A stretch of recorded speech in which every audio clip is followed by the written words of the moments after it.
Morning or evening. I hope everybody's doing well. Mr. Zorn's going to be the one that does most of the talking tonight.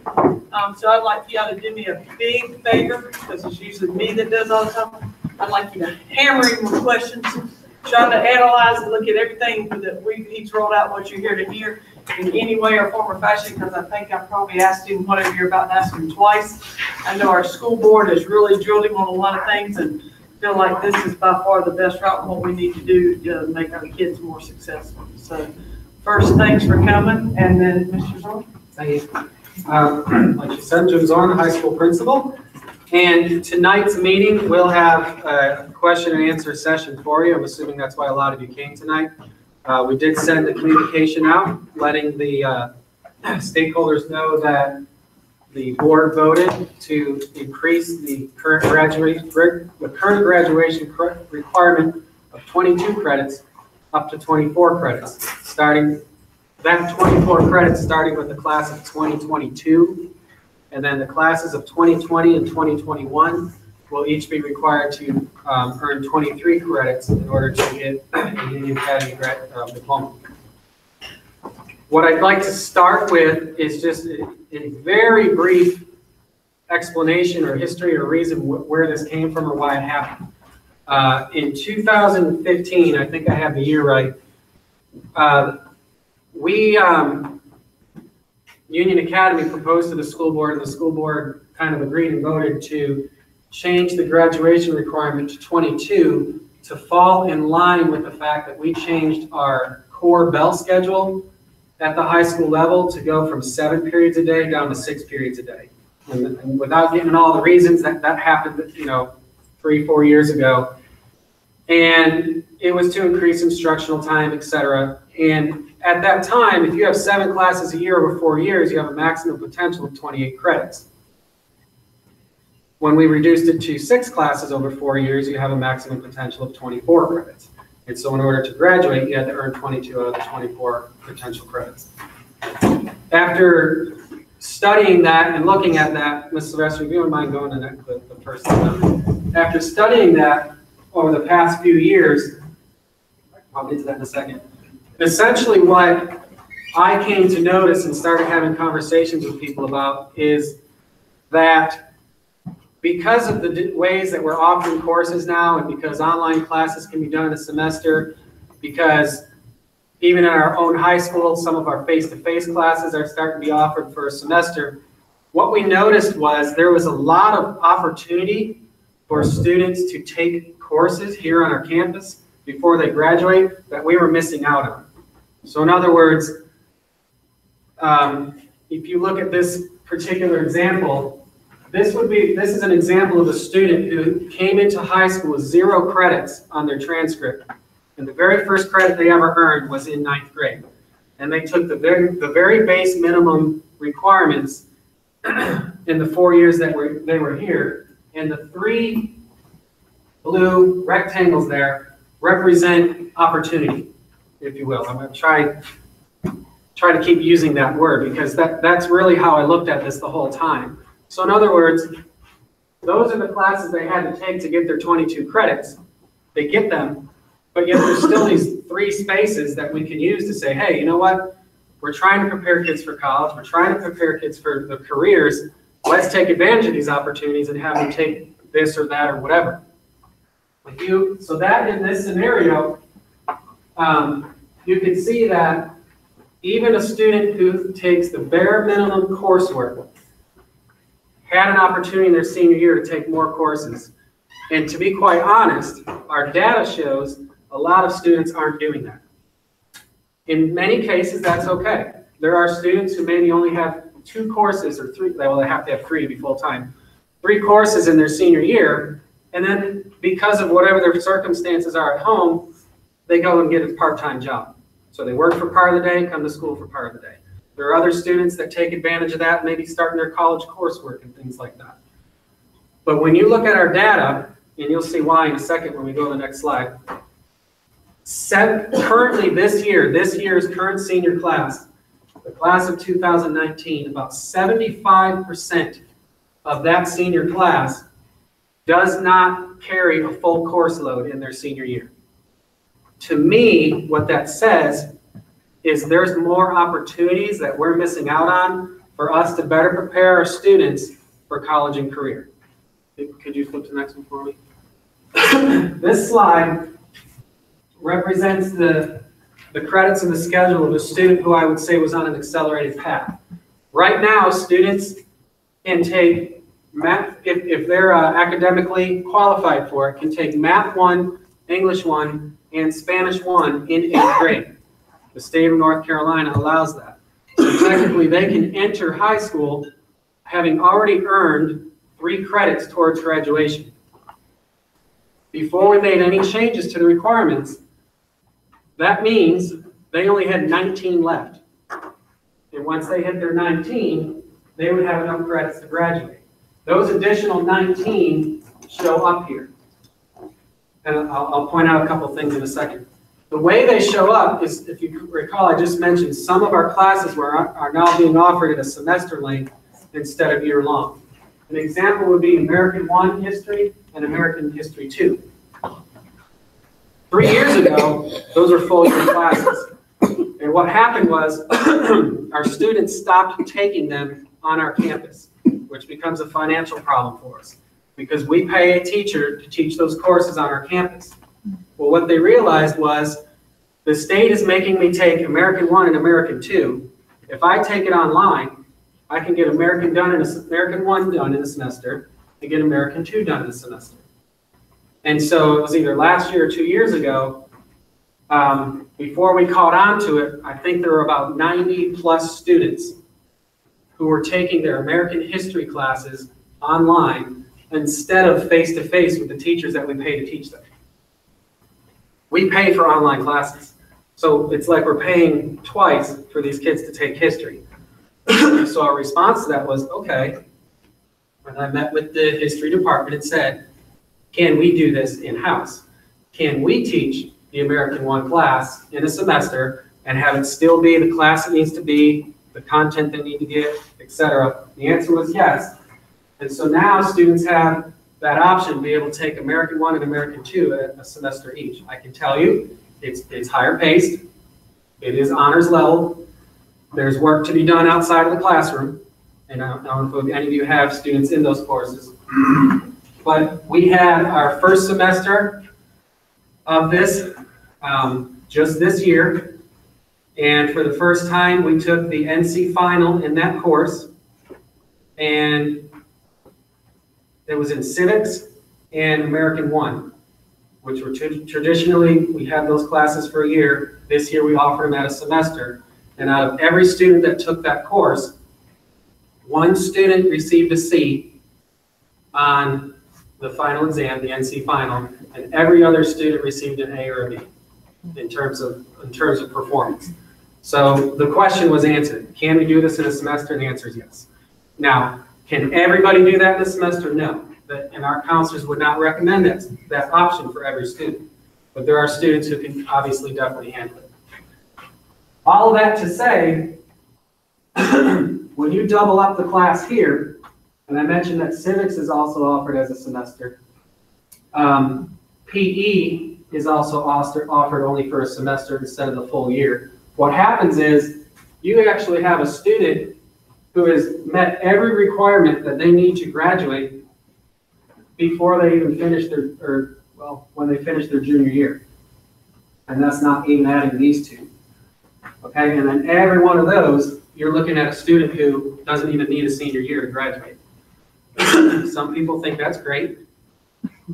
I think it's opportunity. I think if there is that much opportunity for us to educate our students, then we need to take advantage of it. Thus, I brought the proposal to the academic committee, which is some of the school board members, shared all this with them, and made the proposal that we increase the requirement to 24 credits instead of 22 credits. And they voted yes, obviously, which is why we're here tonight. And ultimately made the decision that those 2 additional credits would come in the following area. What's the next slide say? What I'm about to say. Yeah, that's okay. One would come from the area of science. The reason we chose science is because we already have a full staff of science teachers that are equipped to offer the courses that kids could possibly want to take. The other reason is because there's several reasons. The second reason is because the state of North Carolina says you need 4 credits in social studies to graduate, 4 in math, 4 in English, and only 3 in science. Well, we said, well, if you need 4 in this and 4 in this and 4 in this, well, let's do 4 in this, because science is important. Research shows the more science a student takes, the better they do on their ACT. And there's a big push for STEM, okay, throughout the country. So it was just a very easy choice to me, a very obvious choice to say, okay, one of these additional credits will be in science. The other additional credit, I stand before you today letting you know that is in the developmental phase. However, I know where it's going. We're just developing it. And it'll be in the area of what we call, okay, we'll get there. Research, Okay. yeah. College and career readiness. And what that means is, remember I said this was about opportunity. What else is it that our students need before they leave here? So that if they're going to college, we can feel better that we prepare them for it. If they're going to a technical school or starting a career even, they're better prepared for it. And our answer to that right now is a course in research. And what I mean, and the research process, excuse me one second. And I'll be honest, I take this all the way back to when I was a student. And I had a course my senior year at the school I attended. It was called Research and Bibliography. And the entire purpose of that course was to teach me how to properly conduct research and write a thorough research paper with properly cited sources and things like that. And when I was a senior, I hated the course. It was my least favorite course that I ever took when I was a high school student. And I went into my freshman year of college, and it quickly became my favorite course that I ever took when I was a high school student. Because the very first class that I ever took in high school, I got there and we had to do a research paper. And college. No, college. And those of you who have been to college universities can probably attest to the fact that it's not just one course, but many of the courses that you take there, you'll be doing research and conducting research and doing papers and projects and presentations and things like that. So if our job is to prepare our students to be successful in college, we need to prepare them to do very strong research papers and presentations. So we're going to do a course in that. You might say, well, my son, daughter is not going to college. That's okay. We want to prepare them as well. And so the other course that's in the developmental phase, and don't hold me to these names, is going to be something along the lines of, what do I call it today, Sylvester? Leadership. Leadership. I thought I got a little fancier than that. But a leadership course where students are going to learn more soft skills. Students are going to learn to get up and talk in front of a group, some public speaking, maybe some debate skills, strategies to deal with conflict in the workplace, and different things like that. And we'll probably incorporate some of that into our research course as well.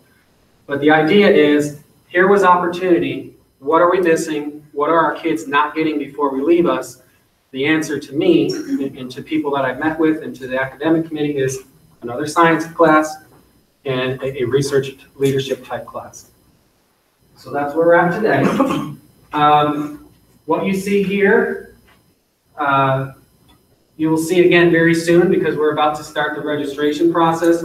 What that pretty much lays out what credits need to be earned to get to the 24 by the class of 2022. That class, by the way, currently is freshman. If you're a freshman sitting in a seat in this building, you're in the class of 2022. All right?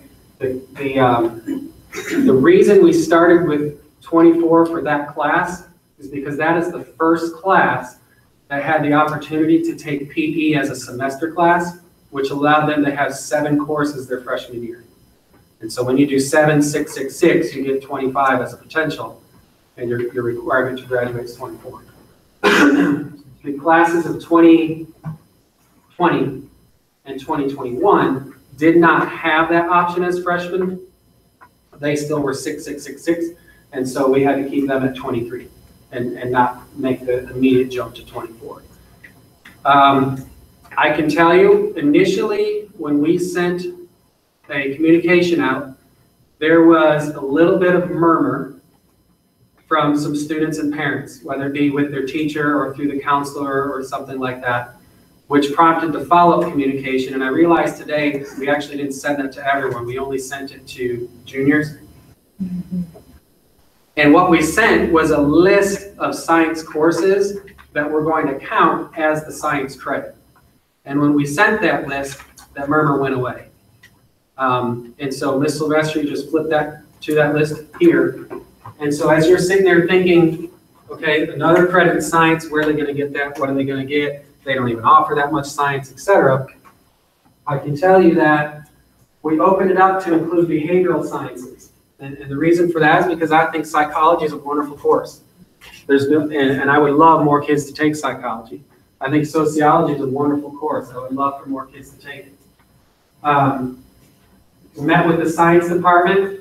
I can't say we will definitely have these. It depends on how many students want to enroll or how many want to take it, but we are going to add an additional 2 course options at the honors level. Genetics being one of them, and microbiology being the other. One of my science teachers happens to have a passion for, and I think probably did her master's work in microbiology and infectious diseases and things like that. And so she is really excited about teaching that. And then I had a couple science teachers that said they would love to do a course on genetics. So we're going to add those 2. And then there are courses, of course, through SPCC that students take advantage of that will count. And we have our AP courses that will count. And then we also included our ag science classes because we want to encourage students to take those and take advantage of that opportunity. Again, remember, we're college and career focused. And the ag teacher, after meeting with him, is going to offer some higher level animal science classes. He knows that there are a few students that he currently has that are interested in doing like veterinary work. And so for them to have that experience in some higher level animal science coursework, we want to encourage kids to take that before they leave here. Had a meeting with Dr. Walters and him today. You know, I'm not standing here making any promises to anybody at this point in time, but we're having conversations about